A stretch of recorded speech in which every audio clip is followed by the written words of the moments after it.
A few minutes later, Sally rushed out of the building. She headed for a taxi.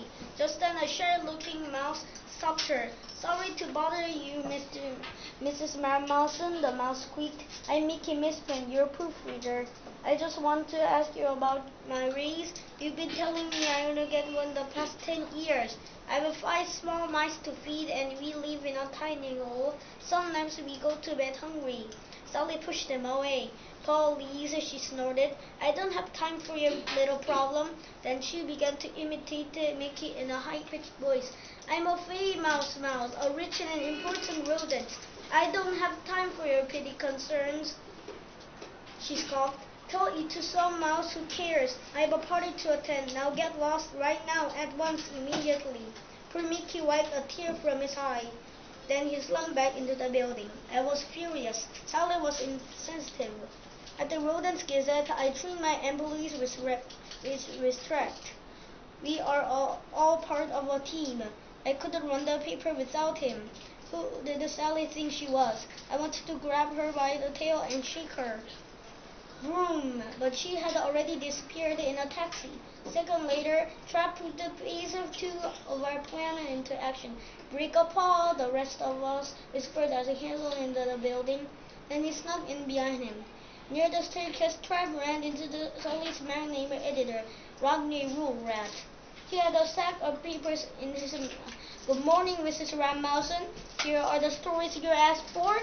Do you want to read them now or later?" he mumbled. Trap took a deep breath. Then in perfect Sally form he began to shout, "Now, you peanut, right now, at once, immediately. But what are you reading for? I'm getting gray fur. Walk them over, cheese brain." Rodney didn't seem to least surprised. I guess he was used to Sally screaming at him. He gave her the stories and scampered off. Trap turned toward us and winked. The three of us a sigh of relief. So far,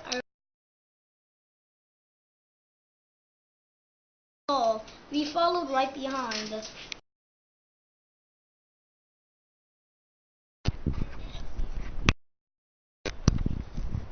All of the employees crept around quite as mice.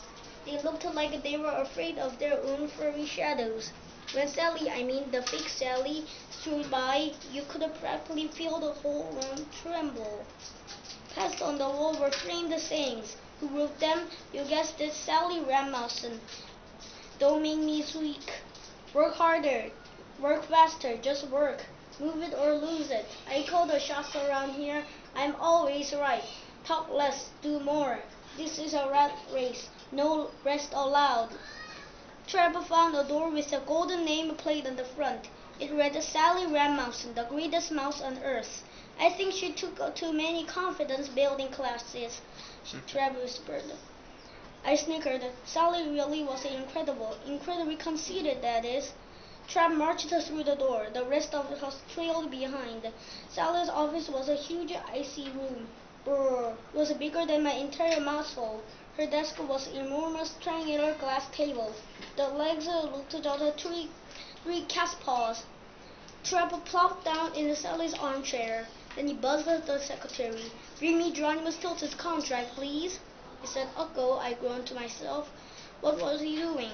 I had to be so polite. Sally would never say please. She was too rude. They were silent on the either end. The secretary spoke. "Mrs. Ramousen," she squeaked, sounding puzzled. "Is that you?"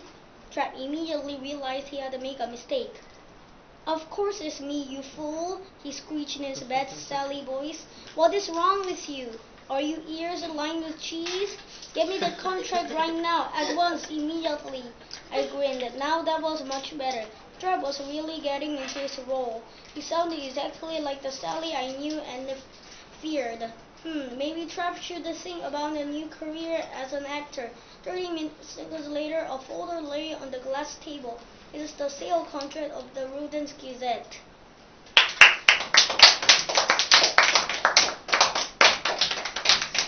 You got really fast.